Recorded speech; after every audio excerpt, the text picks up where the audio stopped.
And we are live. And welcome to Climate Chat. I'm your host, Dan Miller.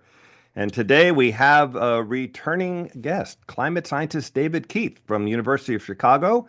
Uh, we had a really interesting discussion a few months ago with David about all types of climate intervention, including solar geoengineering, which we're going to focus on today, but also carbon dioxide removal and emissions reduction. I re-listened to the program yesterday. It's really fascinating, and you'll learn a lot from it. So there's a link in the description to see the previous discussion we had. But there's been a lot happening since then, and also we realized we didn't have enough time to really focus on solar geoengineering last time. And in the meantime, David and his colleagues came out with a new paper taking a look at the risks of doing solar geoengineering versus the risks of not doing solar geoengineering, which is a fantastic subject to talk about. And so we invited David back and welcome. Great to have Thank you you. back. Happy to be here. Look forward to talking. So I think we should start off by um, maybe you just describing what this paper is all about, because I think if you just hear the headline, we're comparing the risks of doing it versus the risk of not doing it, and then you read the paper, you realize, well, the paper is sort of a subset of those risks, and it's not really looking at all possible risks. So maybe you can just give us a little background and just tell us what this paper is about and what were the methodology used. Sure. Happy to do that. So, I guess I'm science originally, but I've had a public policy training and teaching for a long time. So maybe I think a little bit the way I believe that people thinking about crafting policy in the public interest think. And I think that is that we need to find ways to quantitatively compare the risk to risk, or it's really more or less the same thing as the benefits to harms, the ratio of potential policy actions. And that's actually the kind of mainstream of the way policy analysis is often done. It's not the whole answer, but it's an important answer. And so, while there's now been 25 years since the first climate model study of SRM, and I've been involved in this topic, writing about it and stuff for getting on to 40 years, there has not been a really quantitative risk to risk comparison for any of the risks. Of course, people have done back of the envelopes. I have, and other people have. And there's been a sense of where that goes, but there hasn't been anything quantitative. There have been a bunch of calls to do this. So the National Academy formally called for such. There's been a paper from the C2G group, Janos Pastor's group, that gave a bunch of examples of how risk-to-risk comparisons could work and why they're needed, but they didn't actually give comparisons. So this paper, which has been in the works for a long time, in some ways it has roots that go back a decade. This paper is, I think, one of the first attempts to provide any kind of quantitative comparison. Now, of course, as you said, absolutely not, and I don't think we say we are, absolutely not comparing all the risks to all the benefits. I think that's pretty much impossible. But we compare some important risks and benefits. So the really two threads to the paper. I can tell you about what the climate modeling assumptions were, but in terms of getting to kind of risk endpoints, there's been a whole bunch of work, including by my colleague now at UChicago, Michael Greenstone, that's done a much better job in providing quantitative estimates for how mortality changes with temperature. So one of the things this paper is built on is this so-called Carlton et al. Paper that is kind of the state-of-the-art way to estimate how mortality rates change with temperature. And it does it at a very local level based on econometric data. And nothing's right, but it's sort of as good as it gets in that topic. There's a few other things like that. So essentially, we used two different models, but basically a high resolution model that I think does a good job of temperature variations, probably as good a job as anything you'd expect. And we then coupled it with this epidemiological model to estimate, say, for 1 degree of cooling late this century, let's say, for sulfate aerosols in the stratosphere, how mortality rates would change. So if you like, how many lives would be saved by SRM? The answer to that is of order 500,000, a little bit less than that per year, but with big error bars that we can talk about and also very unevenly distributed. And then the other arm of this is an older work that I helped to get going 10 years ago with Steve Barrett and Seth Eastham at MIT. And that was doing the obvious thing, which is if you're going to put aerosols in the stratosphere, we know that sulfate aerosols are a giant killer from air pollution. And so an obvious question for putting aerosols in the stratosphere is how many people would be harmed by those aerosols? And so there were a set of papers that looked at that, and now we can compare those two numbers. And it wasn't just aerosols, it also looked at the um, sulfate aerosols can damage the ozone layer, and that means more UV, and more UV means more surface exposure. And so we can look at that pathway. And so that allows you to make this comparison. And the comparison shows that the reduction in mortality from air from heat is sort of between 10 and 100 times bigger than the added mortality from air pollution, sort of round numbers. And I think it's important to say that some categories of these comparisons are kind of more reasonable than others. But I think this one is in the reasonable category because you're comparing things that are both statistical changes in average mortality. It's not like individual people dying or not dying, and they occur in similar populations on a similar time scale. So I think that's pretty relevant comparison. And if you are somebody who thinks SRM might be useful, it's a pretty interesting answer because the answer shows that these um, mortality impacts from air pollution are quantitatively pretty small compared to the benefits. I, Obviously, mean, I there's think a I lot think we more should things to start look off. at, but that's yeah. I'll go ahead. I just realized since some people listening may not be as familiar, we should sort of just define some terms here. We talk about solar geoengineering or SRM or solar radiation management. What's the other version of that? Solar radiation The most standard one is now solar radiation modification. That's kind of the modification these days. or sunlight reflection methods. And these are ways of cooling the earth artificially, man taking steps to cool the earth. And there are many different ways. The way we're focused on today in your study is stratospheric aerosol injection, putting sulfur particles in the stratosphere, reflecting, I think, 1.7% of the sunlight and the cooling that affords, which is actually pretty big. And I think, by the way, we should compare to the fact that we've done a lot of programs on how shipping emissions have gone down, and that's warmed the atmosphere. That's because not on purpose, but well, on purpose, but not for the purpose of cooling. We put pollution in the troposphere, the lower atmosphere where we breathe, and and also sulfur particles from coal and from ships and things like that. And that also cools the earth. But there's many differences between doing it that way by accident and what you're doing on purpose. And one thing you mentioned last time, which I was really fascinating to me, is you said that putting sulfur in the stratosphere versus the way we're doing it today in the troposphere is 1,000 times safer. Can you just maybe touch on that just for a few seconds and explain why sulfur in the stratosphere is so much safer than for cooling than sulfur in the troposphere? Sure, this is again all on a per unit cooling basis. I think a basic thing to say, two maybe things to say based on your introduction. One is, yeah, there's many kinds of solar geoengineering that you can think of theoretically, but actually I think there's kind of only one kind where there's a clear development pathway. There may be other ones that we'll think about, but they're really the only thing we actually sort of know how to do in sense that it's not research, but it's development is putting sulfuric acid in the stratosphere. Uh, and I think it's a basic statement that there's no right answer about how much to do. There's a lot of people who think it should never be done. Some people think more should be done. There's no objective right answer.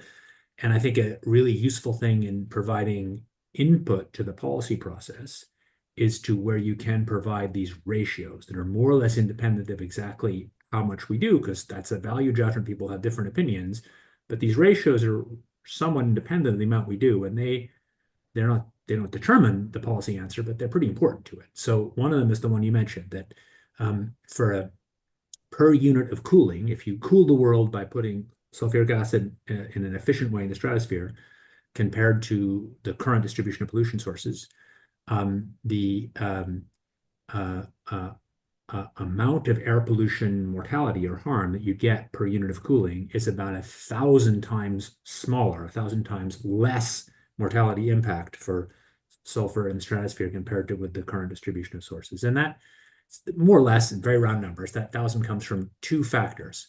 One is a factor of 50, and that's very roughly the factor of the fact that sulfur stays in the stratosphere for about a year compared to staying in the lower atmosphere for about a week. So that's 50 to 1. These are quite round numbers, but those are the right order of magnitude. And the amount of reflection depends on how long it stays there, but the air pollution impact depends on the flux back down, the amount per year. So that gives you the factor of 50. And then there's another factor of 20 that comes from the fact that if you're having sulfur enter from the top of the atmosphere, filtering its way down, which is what would happen with solar geoengineering, it's pretty even, so it's not focused on where people live. And it turns out most of it is washed out by precipitation before it gets to the surface where people live. So that's a Hmm. factor of 20 roughly. So 20 times That's 50 is right. 1,000. So that's great. So that's and in your paper, you're comparing the risk though that lower but still Yeah, you know measurable risk from that pollution as well as extra UV radiation because there's an impact of all that sulfur in the stratosphere on the ozone layer. Is that's that correct. And obviously, there's a host more risks you can think about. There's the risks of that somehow SRM will exacerbate climate change in some areas, that is, make it move climate change away from the pre-industrial instead of towards pre-industrial. That's a risk. There's all sorts of a host of other complicated risks, agricultural impacts, and so on, all which we don't know that well. But so definitely not claiming this is a comprehensive risk assessment. On the other hand, these are two of the most important risks, what you might expect to be the most important risks. So there's a lot of reason to believe from lots of climate impact studies that heat mediating mortality and economic impact is probably the biggest climate impact. That's a quite um, robust answer.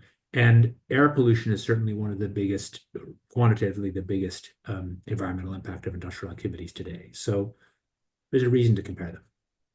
but let's this is I think a key part of the study of these assumptions or what it's focused on. So what it's not focused on the not doing geoengineering part, if you didn't do it, it's focused on people dying from heat exposure. Like it's too warm and their body can't take it, or they're old and whatever.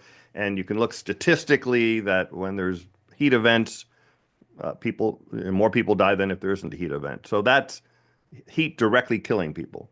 But if we allow climate change to unfold without proper action, there'll be many, many other things that are going to affect human mortality, which are not included. I want to just check with you to make sure I have this right. So it doesn't include deaths due to, for example, extreme weather, flooding, or Sure. drought and famine, which would be a very large killer of people. Well, probably not. I mean, you may be right. Obviously, you and I have very different views about this stuff. I'm trying to refer to what I see as the mainstream, well-established views. Obviously, we can come back to AMOC. There's extreme views of all sorts of things. They might be correct. But the mainstream answer at the level of what most kind of climate impacts economists say is that these heat-related deaths are the big climate impact, and that, say, deaths from extreme weather would be much smaller, orders of Oh no, magnitude. I would think deaths from Yeah. extreme weather might be smaller, but not from famine, caused by Uh, drought, right? well, famine is primarily politically caused. There are not easy ways to estimate. I think estimates of the impact. So famines are really political. There's not a shortage of food. So it's almost meaningless to estimate that. In terms of the food impacts of strong climate change scenarios, they're actually not that big. So Oh, you're okay. not even close to having a direct strong impact on human mortality. So no, actually, I'm disagreeing with you. I think the data Okay. is pretty clear from many studies that those numbers would be quite small compared to the heat and mortality impact. So, but speaking of, as you said, famine's politically caused, and very often war and things like that drive that kind of thing. And as climate gets worse, there are political tipping points, let's call them, where there's a shortage of resources, maybe water in one region and then there's more in another region. And of course, that's usually a factor for war. But those kinds of things, the disruption of society and things like that by a changing climate, not, and the turmoil that that causes, and therefore the death that causes, that kind of stuff is not included. It's just focused on the temperature impact, as you said, These ones right? correct. Okay. But there have been people who've attempted, including econometric estimates, to attempt to connect. Well, I mean, actually, violence. We know that violent murders and stuff go up with high temperatures, and those That's right. are in these econometric estimates. Oh, But it is. Okay. of course, well, Okay. of course, because they're just Oh, looking. that's right. The Right, way right. these Because things it's work is statistical, right? they look at aggregate death rates Hmm. versus temperature. And what you see in pretty much any place is you see a U-shaped curve where death rates go up when it's very warm and they go up when it's very cold. And then you make assumptions about how those curves change over time. And these assumptions have some pretty strong basis Hmm. to them, basically how adaptation works and how much money and age factors into it, because younger populations are less affected, richer populations are less affected. And that's how you get these estimates. And um, yes, climate change might trigger all sorts of disruptions, but climate is one of many things that are changing this century. And personally, I don't see climate as that likely to make giant assumptions. I can see one of your people here believes that I might as well be talking to Bjorn Lomborg and that I'm a total denier according to them. I think the answer is no. I've worked on the environmental side of climate and fought against the fossil fuel industry for 40 years. I don't think I'm like Bjorn Lomborg. I think Hmm. whether you like it or not, and whoever that is free to tune out, I don't think it's helpful to shout and overstate things. And I think that having a balanced, fact-informed view is important in this topic. Yeah, and I should just mention to the folks listening is that you and I have been having offline discussions about this stuff, about AMOC and other things, and we do have different views on that, which is fine, and we're having an interesting discussion on that there. Maybe we'll have some time a little later to go into that again. But I do want to bring up one other thing that's not included, and this is pretty fundamental and on the same lines, is that this paper is not taking a look at tipping points. In other words, if the increased temperature drives tipping points, AMOC only being one example, the collapse of the West Antarctic ice sheet. And I forget how many of them in that Well, I paper, think was it tipping last points are year? There were quite a primarily few. a political construction. People in the mainstream science community don't take them very seriously. I know that's not what you want to hear, and you're going to argue with me, but if you have me on your show, hear me out. So Okay. I know that I think on solar geoengineering, obviously, I'm unusual and outside the norm because I take solar geoengineering very seriously and have worked on it for 40 years, and I think that it's a really important thing. But I also am pretty connected with the kind of mainstream community of climate experts, and that's different than the community of climate activists or online videos or whatever. Sure. And I think it's a fair summary that uh, a very high fraction of such people don't take tipping points seriously. Tipping points were constructed carefully to produce a kind of political outcome, but there are very few things that are really have these very strong hysteresis. West Antarctica is maybe the best example that really, where I think tipping point is a fair way to describe it, but it's just not something that people think about whose job it is to analyze the science side that much. Okay. Well, I, maybe we'll get back to that later. I would love to continue that conversation on that. I mean, I would just say that when it comes to AMOC, I mean, even the IPCC recognizes it as a tipping point, but they just say it's going to be far out in the future. And Stefan Ramsdorf, who's, I guess, the equivalent to you for AMOC, what you are to solar geoengineering, who's been studying it for 30 years or something, says that even I know Stefan pretty, IPCC's, I know Stefan, we've worked together. I know yeah. him. Yeah, I think Stefan has staked himself out as somebody who will find ways to, within the scientific boundaries, make it sound as scary as he can to get action, which is an important thing for the activist world. But that's Mhm. not what the mainstream of the oceanic science thinks. It could be the mainstream's wrong. Yeah, and it's a lot of recent research, and we've had a bunch of these, like four of these researchers on Climate Chat in the last year talking about the various aspects, statistical, physical models, well, all this measurements and things like that that are showing rapid weakening. But I get it. I just want to finish with Stefan's point was that even if it's only 10% chance, and he thinks it's more, certainly for the tipping point to start this century, he says 10% chance of something like that is way too high, and therefore we should act on that as well. Well, but I think the point is, so you said in email about this, you said that Hmm. um, referring to the sort of space shuttle Challenger launch decision story, which Hmm. I would interpret differently, Okay. your conclusion was that if we can't be assured, be certain that things are safe, then we must act decisively. For And certain kinds of things, for really dangerous things, yes. yeah, but you got to show they're dangerous. It's probability times consequence. Yeah, And there's a lot of things that humans face that are risks, and we need to balance the risks in deciding what to do.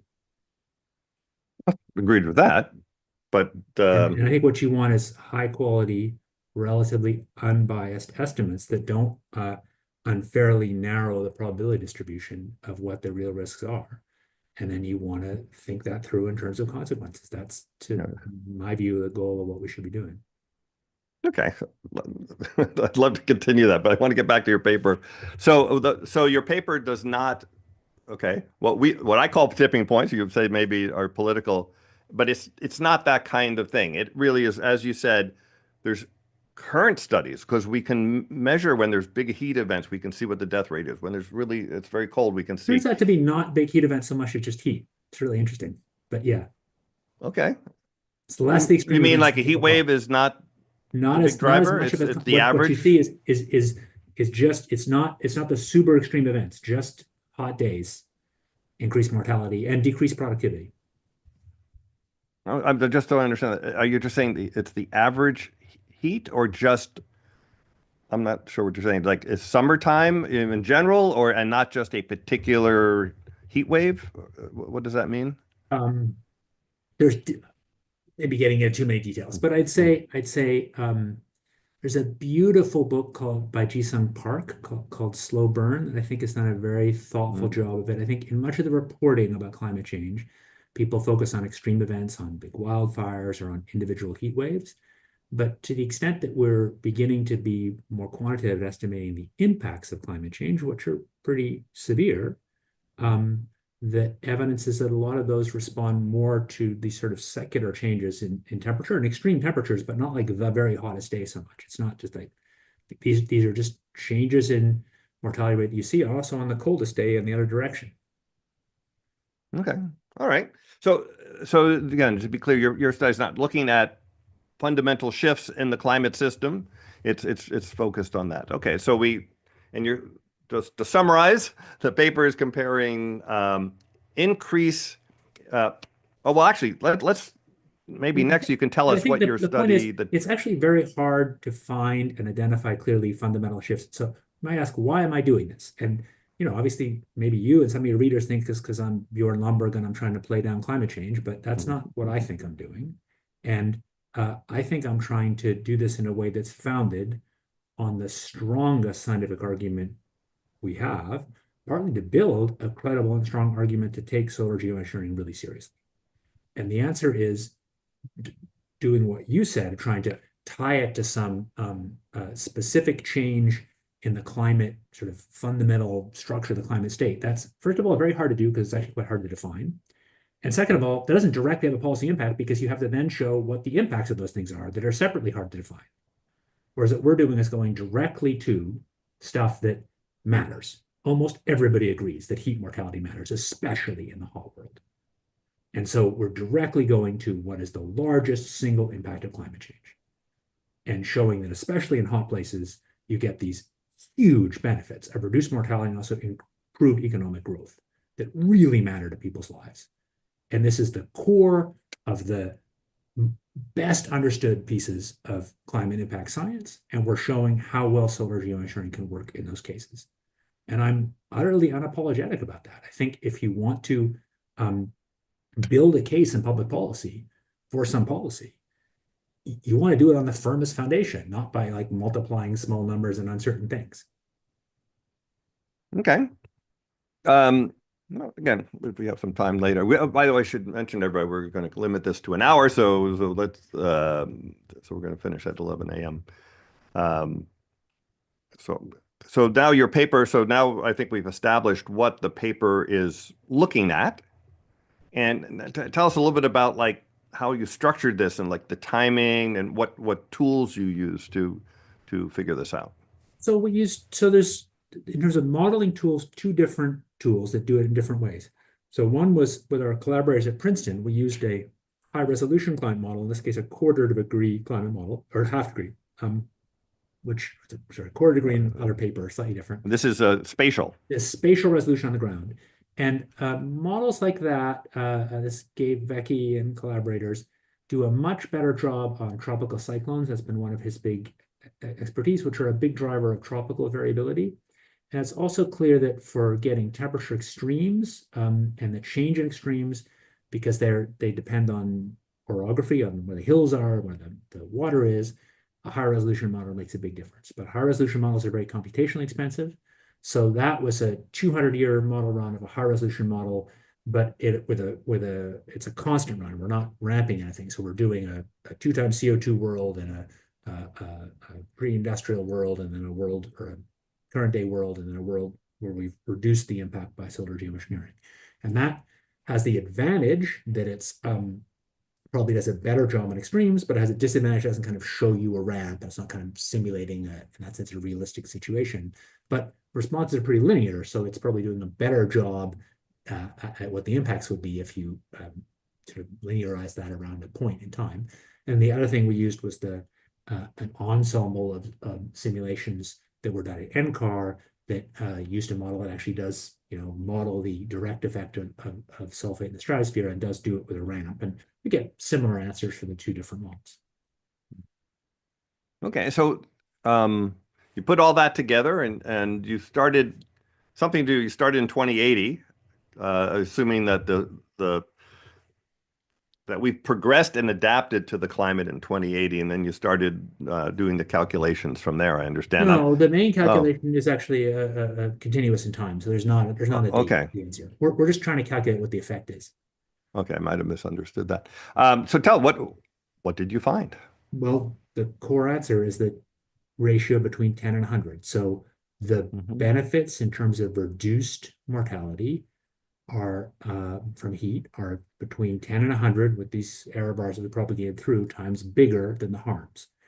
And it's important to say, of course, that the climate benefits are very unequally distributed. The climate benefits are really strong in the hot, poor regions of the world, and benefits are much weaker, even reversed in the cold regions, because cold regions benefit somewhat from warming. So if you care about the welfare of people in the in general poorer who are more vulnerable and hotter parts of the world, the benefit ratio looks much bigger even than the average we gave in the paper and much more certain.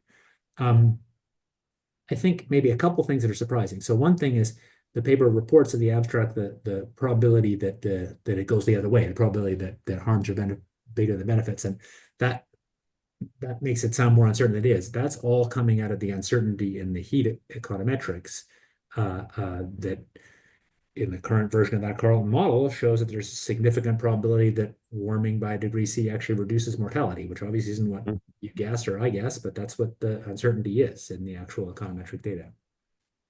Oh, okay. And there was something in the paper that says you compared solar geoengineering cooling to cooling from emissions reduction. And the results show that solar geoengineering cooling is better than cooling from emissions reduction. First of all, did I get that right? And if so, why Yeah, is so that so so? I've done this in a bunch of papers. It's to be a benchmark. So so we are obviously reducing emissions. You don't obviously ever actually cool by reducing emissions. What you do by reducing emissions is stop the warming, but Correct. carbon removal can cool. But our assumption that we have, most of us have going in, is that solar geoengineering is a crappy substitute for having less CO2 in the air. That sort of the ideal world would be to just take the CO2 out of the air. And Mhm. and I think it's because again, we don't know the right amount of either of these things. It's really, I think, healthy to do this as a ratio calculation, which is what we did again here, to Mhm. say compare the climate or the impact effect of say half a degree cooling achieved with solar geoengineering to half a degree cooling achieved with less CO2, because that's the benchmark in a sense. That's what we all think we'd like to have happen is have less CO2. And so the issue is to say how much worse, that's sort of the underlying assumption, is solar geoengineering than how imperfect is it? And what you find in some cases is it's surprisingly effective. So there was an Hmm. earlier paper we had published in Nature Food that looked at the impact on agriculture. And what we show there, which is actually consistent with other papers, is that if imagine that you cool the world half a degree C late in the century by solar geo compared to a world where you've cooled it by less CO2, the world where you cooled by solar geo actually has more agricultural production than the world where you cooled Yeah, it by. that's something everyone's very worried about, right? You're blocking the sun, everyone says, and so that's going to hurt plants. But you're saying the studies actually show that because the amount of sunlight directly hitting a plant is only one factor, and Yeah. the heat and the water and everything else is very, very important. So you're saying that generally studies show that using solar geoengineering to cool the earth will actually help agriculture productivity. Yes, I think in terms of average productivity, I think every single study shows that I know about, and that goes back almost 20 years now to the first ecosystem studies, and were especially agriculture. But yes, that's certainly true. What we're saying is something stronger than that. What we're saying is something that it actually helps more per degree cooling than you would get from the same amount of cooling achieved with CO2. Wow. Okay. And And the same is roughly true here for temperature, and that has to do with the fact that um, uh, um, solar geoengineering reduces kind of the variability in extremes more strongly than does reducing CO2. So if you go from a world that's like 2.5 degrees C warmer than pre-industrial to say 2 degrees, so half a degree C difference, the reduction in some of these extremes in variability is bigger if you go from 2.5 to 2 with solar geo than if you go from 2.5 to 2 by reduced CO2. okay. One of the things you do is you assume a uniform cooling with solar geoengineering, putting, I guess, the sulfur uniformly around the Earth versus, for example, one thing you could do is focus on the poles and put sulfur particles in the North Pole and the South Pole, and for example, just try to cool them off more because they're warming more, for example. Um, can you just, and you mentioned that there's a social justice aspect to all of this. Can you just go into that for Well, the just a moment? giant big social justice aspect for climate is, of course, that most of the carbon emissions have come from richer people in the rich world, and yet the climate impacts overwhelmingly fall in places that are hotter and poorer. And this is we know that from both this impacts from temperature and economic impacts from temperature, and that's the real gross injustice of climate. So people tend not to like it or believe it if you're kind of climate activist, but a bunch of the data show that cold northern places actually benefit a little bit from climate change. I think it's a mixed bag. I personally oppose climate change because I care about the natural environment and I want the world to stay more where it is and be cold. But there's some clear aspect where there are some benefits in cold places where there's just a lot of harms in hot places. So solar geoengineering kind of is the reverse in the sense that it's reversing climate change. So the benefits go by far more strongly to tropical regions and are more strongly felt by people who are poorer because they're more vulnerable. Right. And And these effects are really big. So in the paper that I'm not an author of, that Tony Hardy published about the impact of solar geoengineering on global income inequality at a country level, solar geoengineering reduces it a lot because it basically uh, uh, reduces the decrease, so increases economic growth in the poor world because heat actually decreases productivity, and it's more of a wash in the richer northern world. so we had Kevin Anderson on fairly recently, and we talked a little bit about this, but I didn't have the data that you have here. And one of the things we were talking about was he said, well, geoengineering, first of all, he said it's going to be used to just keep going with fossil fuels anyway. And we talked a little bit about that. But he said, but you have to involve the people affected. In other words, you have to, the global south, you have to get them involved in this decision making. I said, I think I've heard, and I've heard it from you, that um, that the global south actually would support this more because it actually helps them more than other things. Is there any, I don't know, data beyond what you just said about that there actually is support studies or polls or anything like that that shows? Yes, there is data. There's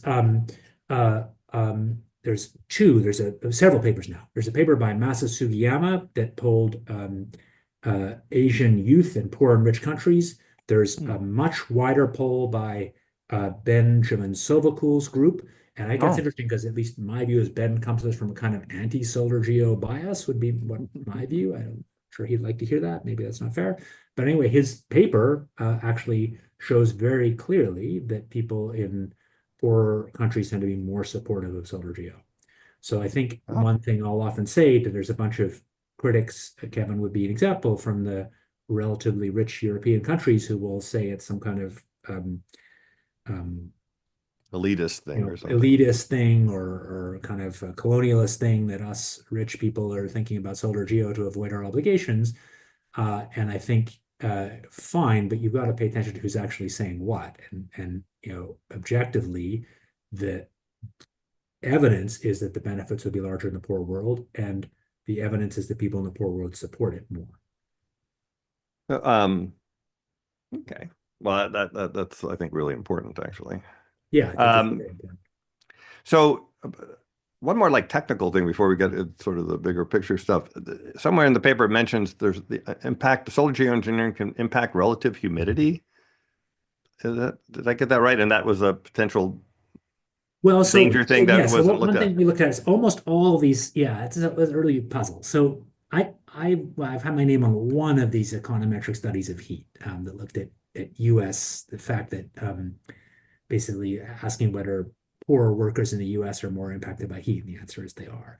Um, but but one big mystery is almost all these studies of heat impact just use temperature, not wet bulb temperature, and yet we all Oh, assume wet bulb temperature to matter a lot more. right, right, And right. and the question is why, and I'm not the right person to answer. It's buried in the econometrics, but we wanted to at least look at um, how things looked on wet bulb temperature, which is counting humidity, and wet globe, which counts radiation and wind speed. And because the obvious question is like, is there some, from my point of view, I'm looking for problems with solar geoengineering. And so the question is like, might it perform worse on um, wet bulb or wet globe? And it does not in that paper. Okay. Oh, okay. I thought there was an implication that I did, which I didn't understand why solar geoengineering would make relative humidity worse or something. Okay. No, but no, there's no obvious reason. Well, not uniform. Marine cloud brightening, if it worked, if you could do it, does tend to dry the continent slightly because you're dynamically cooling over the oceans more. Okay. So what's next? This is an initial study. Let me read just a piece from the study, just so people understand the limitations of this. This is in the study. It says, in a first step towards a quantitative risk comparison around solar geoengineering, we compare our estimates of the effect of solar geoengineering on temperature attributable mortality to prior estimates of the direct risk of solar geoengineering or mortality through impacts of air quality and UV attributable cancer. This is what you said.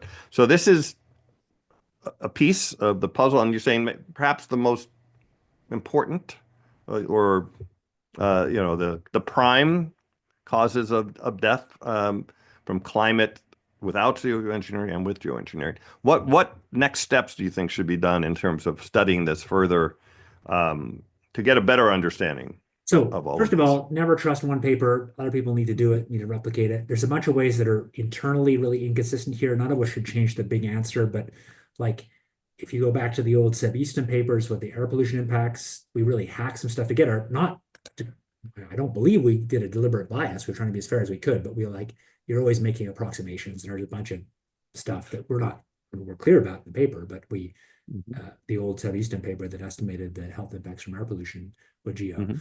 That needs to be done with a modern single integrated model that does atmospheric chemistry. That's an obvious thing that would be better than what we did.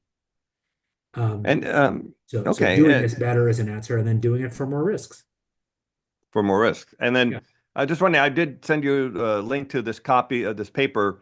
A stratospheric aerosol injection could prevent further Atlantic meridional overturning circulation decline, but injection location is key. This is by Iwa Yep. Bednars. Yep. I'm not sure how to pronounce that correctly, but So, um, so I'd say let's get to the AMOC stuff in a second. But another thing you were saying is kind of or I'm not sure you're advocating, but raising the idea that it would make more sense to cool the world closer to the poles. Can I say why I think that's a really questionable thing? Sure, please. Because of this basic inequality of climate I already said, where the big climate impacts fall most in the hotter, poorer regions of the planet. And if anything, there's some weak benefit in the colder north. So if you did a geoengineering strategy that focused on the polar regions, the most obvious thing would be incrementally not benefiting the people that need it most, the people in the hot, poor regions. And so I think it's kind of hard to justify that ethically. Well, I think that my understanding, and again, not the expert on this here, but I've talked to a lot of people, that the reason you do that is not necessarily just to provide heat relief to the human population, like as quickly as possible, but to prevent the collapse of Arctic sea ice, which would obviously accelerate warming even more, and obviously to stop the melting from Greenland, which could Yeah. strengthen the So AMOC yeah, and that but kind of thing. so first So a of all, different set of purposes, I think. well, yeah, but I think it's hard to justify. Okay. I think it's just not been thought through that carefully, in my opinion. I think so. First of all, a more uniform cooling certainly reduces temperature in the poles, and indeed the poles respond more strongly even to uniform because of ice albedo feedback. So for the same reason, the poles warm up more when you put CO2 in the air, the poles cool down faster when you do solar geo, just because of ice albedo feedback. Okay. Make sense? Well, I mean, you're just saying a uniform amount Yeah. should Yeah. help enough, I guess. Yeah, I don't know. I mean, but Well, sure. so for enough gets us into whether you think there's a tipping point. So the only reason there'd be a threshold is if there's some big hysteresis for a tipping point. And for Arctic sea ice, Which, there's not much evidence of that. Arctic sea ice, we've seen in lots of papers. There's not a physical reason to believe there's a big threshold, and we don't see it in models. yeah, AMOC Big might be a different big thing. glaciers are really different. Pardon? I just said AMOC might be different in terms of what's required to stop that. It If, could be, uh, but again, the evidence over, I know you're a believer in a lot of papers, but I think at some point, back to the space shuttle launch thing, I do not think the right answer in public policy is everybody has to prove that something is safe, because then you're not not weighting probability times consequence. Probabilities matter. Humans have a bunch of different risks. Oh no, absolute And I probabilities think matter, but we were talking the about very large probabilities compared to anything else in our daily getting on it, putting your children on an airplane, for example. If you had a 10% chance of crashing, which is what I think the IPCC says for AMOC, um, you would never put them on the airplane. In our daily life, we don't accept probabilities of catastrophe like the ones we're accepting for climate change. Period. I mean, we're. And by the way, speaking of death, you said this. You thought that this would drive public policy. I believe. Did I get it right? Was it like 400,000 lives saved with the geoengineering in sort of your base model? You said it was 10 times, that's the around right kind of number. 400,000, Yeah. right? Yeah. So we're currently killing about 8 million people a year through the pollution of sulfur, That's probably a little to bit throw high, in but some that's other the fossil right fuel order of burning magnitude. Yeah. pollution. I think that's probably Totally too high accepted. We numbers. don't Yeah. even talk about it, actually. Well, that's not true at all.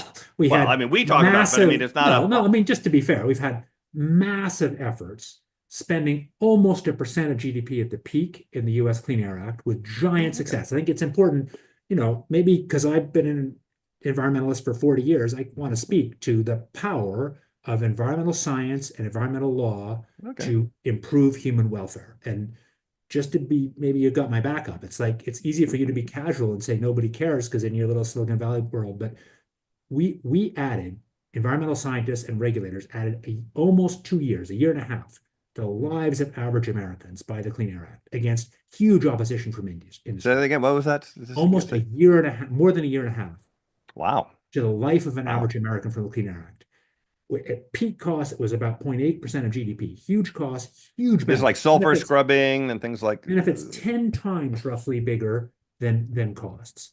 And not just the US is where we know the Clean Air Act, but the Chinese are doing the same thing. Europe's done the same thing. Even India is starting down that road. So there's been enormous efforts to manage air pollution with enormous success. So, okay, yes. And one of the results of that is that we're reducing the sulfur pollution in the troposphere. and that's accelerating global warming, of course. Europe, I Yeah. believe, is warming faster than any other continent because they're cleaning up faster. China's now doing it. We're doing it with ships. And solar geoengineering is the healthy way to to offset that warming. But last time you were on the show, you actually were, to me, surprisingly not gung ho. I don't know exactly what the right word would be on implementing geoengineering. You wanted to do it far off in the future and do it very, very slowly. Can you tell us what are your views on, based on what we know? And of course, we have to study more, of course. But assuming we do these studies, what's your view on actually implementing solar geoengineering? Assuming that, so I think the biggest thing we need is not so much new science, but more robust assessments that people trust. Because right now, I think me and a small kind of clique of us who've done a lot of the work on solar geo have views that obviously aren't the mainstream views. So my view is that the evidence is that solar geoengineering, which is pretty hemispherically balanced and reasonably uniform with sulfur, has benefits that are really large compared to impacts. And so on that basis, I would vote to implement. Oh, you would? Um, Okay. but oh, for sure. But I think that the biggest, but I said I would vote in the sense that I'm not a regulator. I'm a scientist. Right. So I can't say what should happen, but I can say what my view would be if there was some kind of referendum. And but I think the big barrier right now is obviously there's a lot of thoughtful people who really disagree with what I'm saying.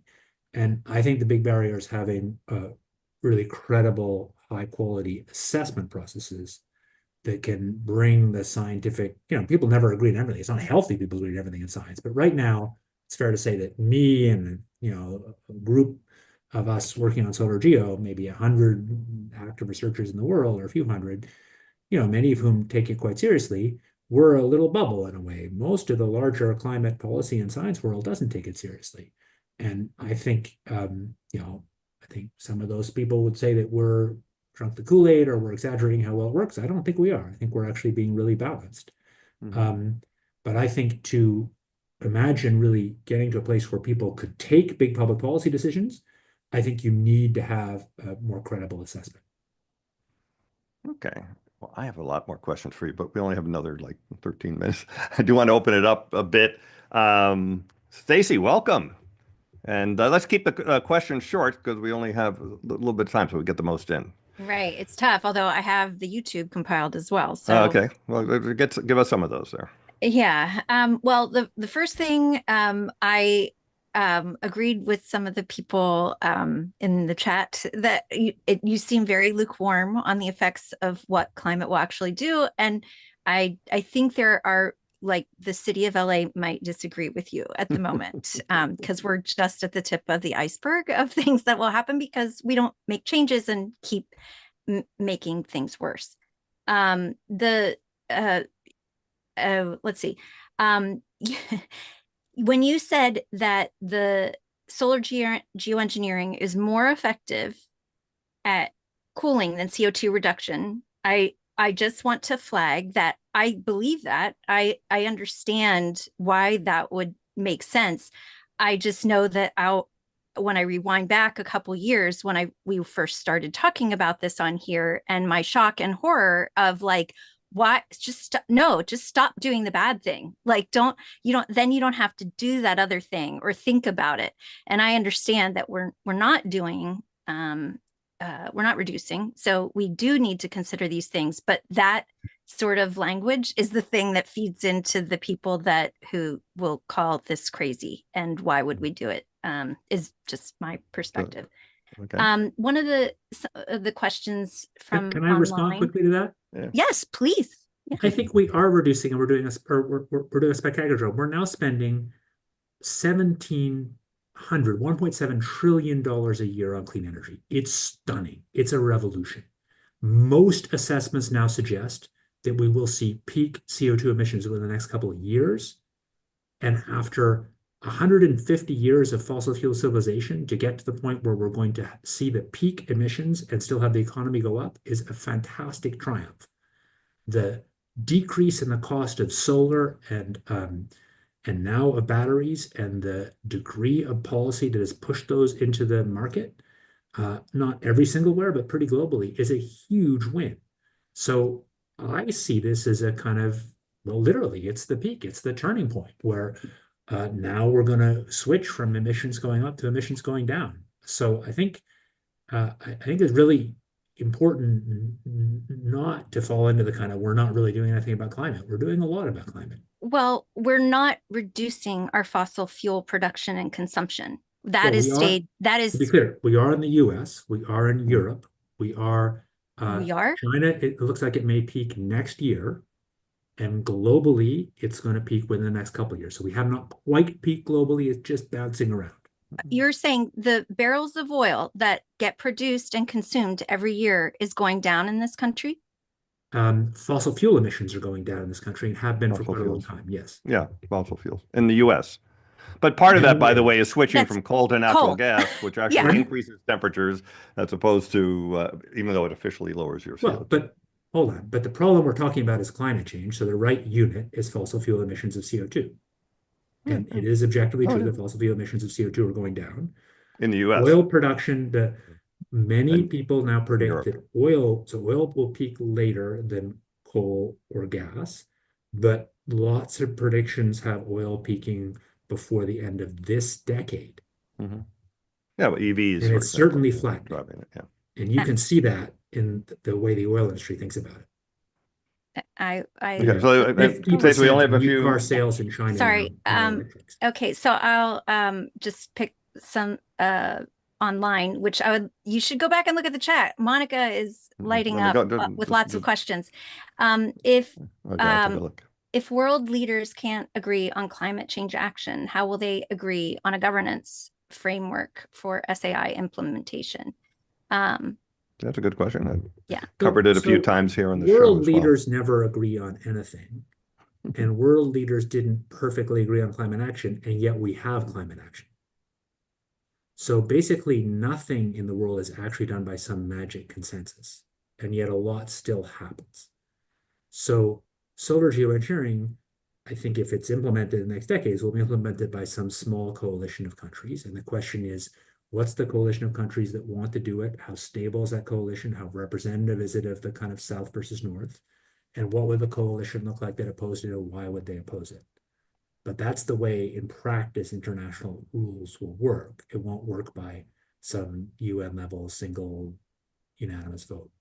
I agree. In fact, after the election, my prediction was that we'll do it unilaterally. Like that Elon will just say, well, this is what we're doing, and we have the largest military, and who's going to fight us on it, and we would just do it. But now hearing that the poorer countries benefit more, then you don't think it's going to happen? Not. No, then just forget all that. So. I mean, obviously it's different in Trump world, but I think the U.S. has a lot of checks and balances that make it pretty unlikely it would be the country that did it first, personally, but it's possible. Well, again, Trump signed the 45Q tax credit for carbon removal. People don't realize that he's the one who signed the first one of those. And so there is support for certain kinds of climate action. I guess solar geoengineering is not something that's going to happen in the next 4 years anyway, although hopefully research will continue, like the research you just did here. Research is accelerating. Yeah. I think nobody has any idea when it's going to happen. Okay. By speaking of accelerating, last time you were here, you were forming the University of Chicago team with researchers. Have you expanded that since 4 or 5 months ago, whatever it was? Super exciting for people who are interested in research jobs or there's some action happening. It's I think the largest sort of academic effort on not just solar geo, but solar geo and open system carbon removal and some of the ice sheet intervention stuff. And it's really exciting. We're making hires and there's job ads up and people coming in. Mm-hmm. Happy to respond to more questions. Yes, go ahead. Any more from the YouTube? But we go to Eli otherwise. Yeah, how will SAI help mitigate the increase of greenhouse gas emissions and its concentrations in the atmosphere? It doesn't help directly with, it doesn't help with anthropogenic, doesn't help with fossil fuel emissions. Indeed, the big concern is this moral hazard concern that it actually reduces the pace of emissions cuts. Whether it will or not, who the heck knows? It's a political question. It does help reduce some feedbacks. So the following thing I think is pretty robustly true, that if you have some fixed fossil fuel emissions for the century, which are, I think, going to peak soon and then gradually decline. So you've got some fixed fossil fuel emissions of the century. And if you have a world with and without solar geo, but with the same fossil fuel emissions, the world with solar geo will have less CO2 in the atmosphere at the end of the century than the world without solar geo. And that's because the solar geo increases ocean uptake and reduces some feedbacks like permafrost feedback. And That's then right. that actually, I can't help but think about Los Angeles. I mean, we're up here in San Francisco Bay Area, and I just I have friends of friends, that are directly affected. Eli lives in the area. I mean, it's very.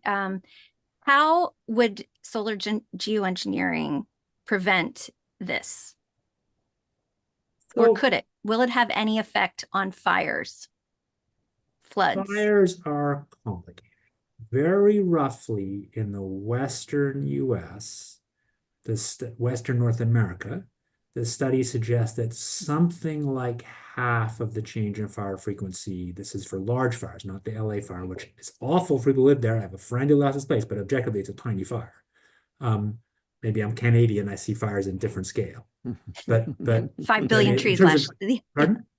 5 billion trees lost last year or whatever, But when we had the but Canadian fires. so Yeah. roughly, it seems that about half of the change in fires is from change force management and fire suppression, and about half is due to climate, very roughly. Different studies get different numbers, but it's important to say that it's certainly not all climate. And I don't think we're very confident about the climate part because in general, climate models certainly robustly we're now seeing they're predicting global temperature rises. They're predicting the fact that it warms more on the continents than the ocean. And we're predicting that it warms more on the poles and the equator. All those predictions have now been proved right. But climate models don't get everything right. And one problem with climate models right now is that the models don't show reduction in humidity over the, say, Western US much, but the data does. But And if you so, have 2 years of off the charts rain and growth, and then you have one of your record driest years, you don't you have a lot of kindling and fuel, correct? sure, but I'm just going to give you, maybe I'm giving you too academic an answer. I'm sorry, but I'd say one of the challenges in the sort of Western US thing is we've got a climate trend that's not predicted by models, that it's actually getting drier. And that might well be something which is actually a result of CO2 driven climate change that the models are getting wrong, or it's something else we don't know.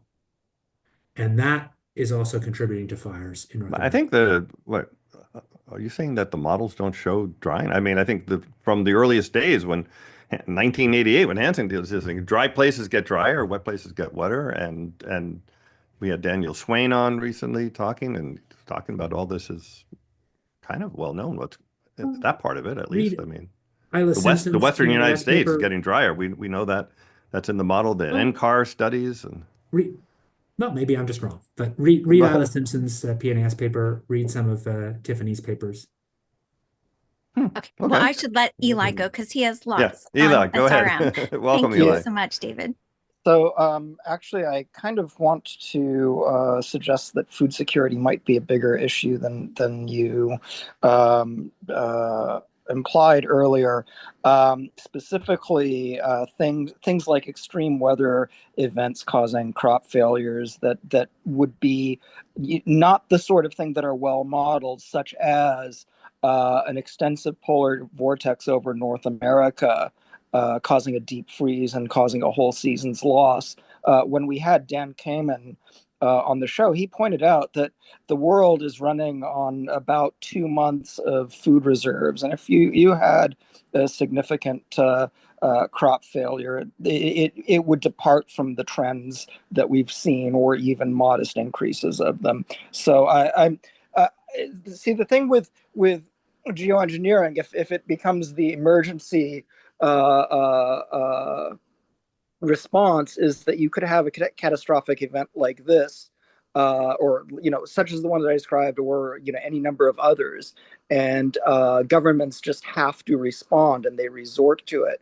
And so first, I wanted to get your view on these tail risks, but also I wanted to encourage you to think about making the time of implementation more, modeling it, anytime from now till 2070 as a start time, and seeing what the short and long term outcomes are. So I think we have done that. I think the model responses are often pretty linear. So I guess I'm not quite sure what question you're asking. I mean, me and Wake Smith published that thing half a year ago about how you could start with existing aircraft pretty quickly. There's a bunch of different views about that. Um, um, you can model all sorts of scenarios. Yes, I'm not quite sure what the question is. I think um,